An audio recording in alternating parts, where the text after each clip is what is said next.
Now, the WGAL News 8 Storm Team forecast with meteorologist TJ Springer. Plenty of events today, and at least we've had a little more sunshine. We're seeing some of that, but some clouds still in the capital city as we take that northwesterly glance. We've seen some storms, but still not all of us have picked up that rain. Unlike what we've seen over the last few days, it hasn't been as gloomy. We still have a couple of cells out there that are moving through the area. We can see one that's really lost its punch as it's moved through York and Lancaster counties. Still some moisture into northern Maryland, parts of Baltimore and Harford counties. Then back to the west, another little cell that's been moving through Adams and now western York counties, and a couple of other brief downpours between Snyder, Northumberland, and northwestern Schuylkill County. So keep your eyes open for some stray thunder showers, but not too much more. I think we'll see these lose their punch through the remainder of the evening. We can see that little one just to the south and east of Gettysburg, between Gettysburg and Hanover on Super Doppler 8 using dual pole Doppler radar.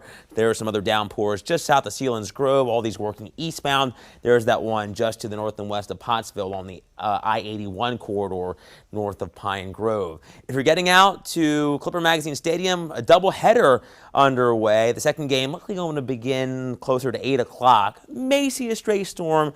Chances aren't that great, though, with temperatures likely in the middle 70s to around 80. Not too bad of a night for baseball, better than what we've seen. Now, with the moisture in the air and the light wind tonight, looks like we could see some more fog as we head through the wee hours of our Sunday. Somewhat patchy in nature, kind of like what we woke up to this morning. So if you are traveling, be aware of that. Temperatures are currently sitting in the 80s right now. We have an 84 in Gettysburg, and we're going to continue to see chances for these stray showers or thunderstorms through the remainder of the evening. I think it's going to be one of those nights where not all of us will see the rain. Predictor shows that as we head through the remainder of our Saturday evening, really hit or miss showers and thunderstorms. But watch what happens. We lose the daytime heating, from the sun, of course.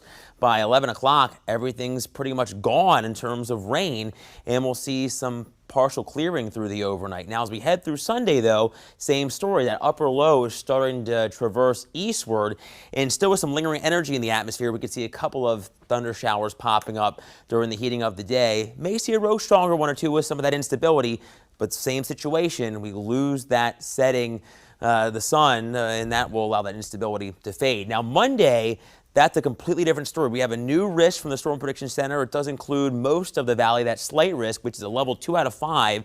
The marginal risk closer to our northwestern locales.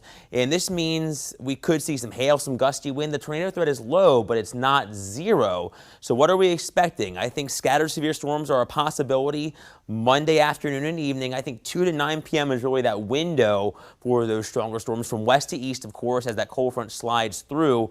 Hail and gusty wind, the main concerns, but the tornado threat, albeit low, not completely zero with that wind shear in the air. So that's why we have an impact day now on Monday. As we head through the 10-day forecast, we're going to keep that chance for showers and thunderstorms more widespread in nature. Tuesday, it'll be cooler. Wednesday, still could see some isolated showers and thunderstorms as the upper low moves through. Same for Thursday, maybe a stray shower or storm. Drier Friday, then we have another system moving in. This brings some showers and thunderstorms as we head through next weekend. The good news is, Jared, it looks like July 4th, drier and warmer. All right, thank you, T. Cheers.